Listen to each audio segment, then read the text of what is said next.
Hi everyone, and welcome to my book review of The Intelligent Investor by Benjamin Graham. In today's video, we're going to discuss chapter 2 of The Intelligent Investor, which is the investor and inflation.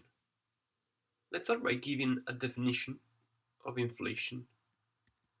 Inflation is the decline of the purchasing power of a given currency over time. In his book, The Intelligent Investor, Benjamin Graham then starts discussing possible inflation fighters, which are securities or other financial tools that can be included in your portfolio to combat inflation. The first inflation fighter that is considered by Benjamin Graham is stocks.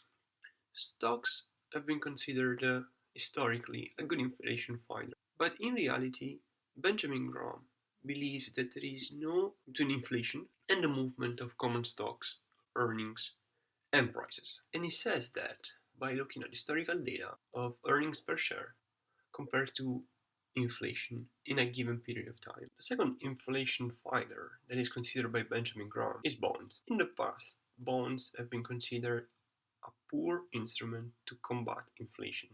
However, Benjamin Graham points out that stocks cannot be considered better than bonds under all circumstances. Therefore, he advises that in a well-diversified portfolio, you should allocate a percentage of your funds on bonds as well. Finally, in chapter 2 of The Intelligent Investor, Benjamin Graham considers whether things can be a good inflation fighter. And in particular, he starts by analyzing the case for gold and precious metals. In particular, Benjamin Graham believes that gold and precious metals in general perform worse than stocks. Therefore, the intelligent investor should rather buy stocks than precious metals. However, there is some disagreement, and some investors believe that Benjamin Graham was dead wrong on precious metals, and allocating a small percentage of your portfolio on precious metals might be a good idea.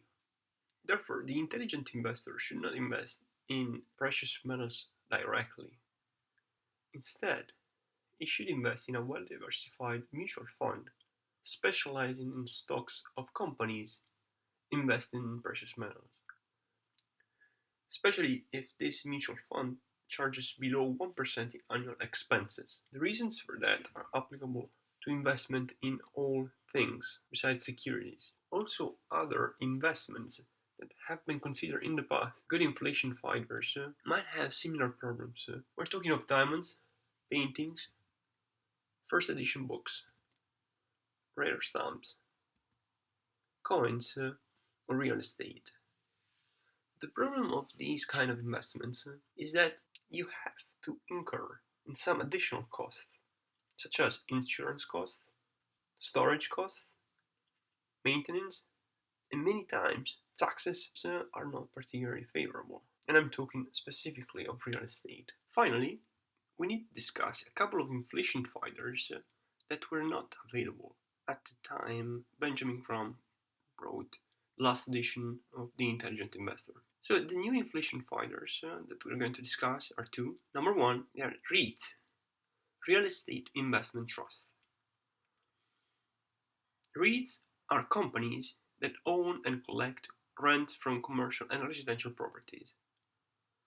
They are bundled into real estate mutual funds, and REITs do a decent job of combating inflation. The second inflation fighter that we're going to discuss is TIPS, Treasury Inflation Protected Securities. TIPS are US government bonds first issued in 1997 that automatically go up in value when inflation rises.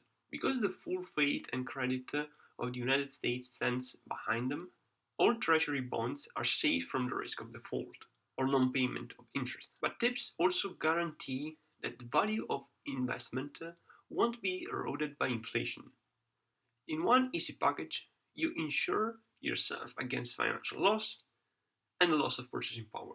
There is one catch, however, which is that when the value of TIPS bonds rises as inflation heats up, the Internal Revenue Service regards that increase in value as taxable income. Because of this tax complication, tips are best suited for a tax-deferred retirement account like a 401k, where they will not jack up your taxable income.